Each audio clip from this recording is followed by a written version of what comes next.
अवकाळी पावसाने द्राक्ष बागेसोबतच कांदा शेतीही अडचणीत आली आहे।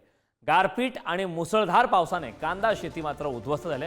अवकाळीने कांद्याच्या पोत्यात पाणी गेल्यानं 3 ते 4 दिवसात कांदा सडण्यास सुरुवात होईल। उन्हाळी कांदा टिकणारा होता, मात्र आता तो 15 दिवसात विकावा लागणार आहे। कांद्याची टिकवण क्षमता या अवकाळीमुळे कमी होणार आहे। हजारो रुपये खर्च करून हातात तोंडाशी आलेला घास एका दिवसात मातीमोल झालाय आणि त्यामुळे शासनाने पंचनामा करून तात्काळ मदत करावी अशी मागणी आता कांदा उत्पादक शेतकरी करू लागले। कांदा शेतीतून आढावा घेतला आमचे प्रतिनिधी किरण ताजणे। नाशिक जिल्ह्यातील शेतकरी चांगलाच धास्तावला आहे। त्याचं कारण म्हणजे हवामान विभागानं दिलेला येलो अलर्ट आणि त्या सगळ्या पार्श्वभूमीवर झालेली गारपीट आणि मुसळधार पाऊस यामुळे शेतकऱ्यांचं मोठं नुकसान झालंय।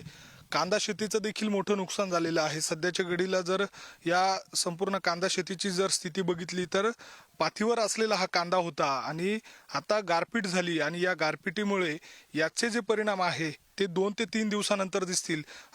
लाखो रुपये या कांदा शेतीसाठी खर्च केलेले असतात। दुसऱ्या बाजूला आपण जर बघितलं तर या सगळ्या अवकाळी पावसामुळे द्राक्ष बागा उद्ध्वस्त झालेल्या आहेत, डाळिंबाच्या बागा उद्ध्वस्त झालेल्या आहे आणि अशातच कांद्याची पंढरी म्हणून ओळख असलेल्या देखील नाशिकमध्ये अशा स्वरूपाचा कांदा जे पीक आहे ते अडचणीत सापडलेलं आहे। काही शेतकरी आहेत माझ्यासोबत, त्यांची ही सगळी शेती आहे, त्यांच्याशी आपण बोलणार आहोत। काय नेमकं तुमचं नुकसान झालेलं आहे? किती खर्च आला होता? किती दिवसांपासून या कांद्याची तुम्ही विक्रीसाठी वाट पाहत होता? काल मोठ्या प्रमाणात 8 ते 10 मिनिटं गारा पडल्या व मोठ्या प्रमाणात पाऊस झाला, पाणी साचलं कांद्यांमध्ये व खर्च आम्हाला 50,000 रुपये खर्च आला होता। अपेक्षा आमची 3 ते 4 लाखाचं उत्पन्न होतं व आता तो कांदा जो 4 ते 5 महिने टिकणारा होता तो आता 20 ते 25 दिवसात कांदा टिकू शकतो फक्त। हा कांदा 6 महिने टिकणार, 4-5 महिने टिकणारा कांदा आता हा काढल्यावर 15 दिवसात द्यायला लागल।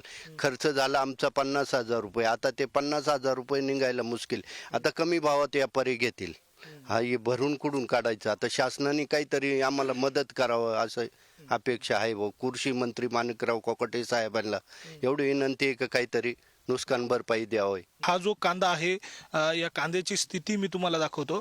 खरं तर ही संपूर्ण हिरवीगार असलेली ही कांद्याची पात आहे आणि या ठिकाणी खाली कांदा आहे। अगदी गारपिटीमुळे हा कांद्याची जी मान आहे ती याच ठिकाणी मोडली गेलेली आहे आणि ज्या वेळेला वरतून पाऊस पडतो किंवा गारपीट होते त्यावेळेला या कोमामध्ये किंवा पोग्यामध्ये पाणी जातं आणि त्यामुळे इथेच तो कांदा सडून जातो। त्यामुळे काढणं देखील अवघड होतं आणि काढला जरी तो कापणी जरी झाला आणि ज्या वेळेला प्रत्यक्षात बाजारात न्यायची वेळ येते त्यावेळेला तो कांदा सडण्यास सुरुवात होते, जास्त काळ टिकू शकत नाही। शासन पातळीवर या संपूर्ण बाबींचा विचार करून पंचनामा करून या सगळ्या शेतकऱ्यांना मदत होणं तितकंच महत्त्वाचं आहे। व्हिडिओ जर्नलिस्ट जयेश साबळेसह मी किरण ताजणे, पुढारी न्यूज, नाशिक।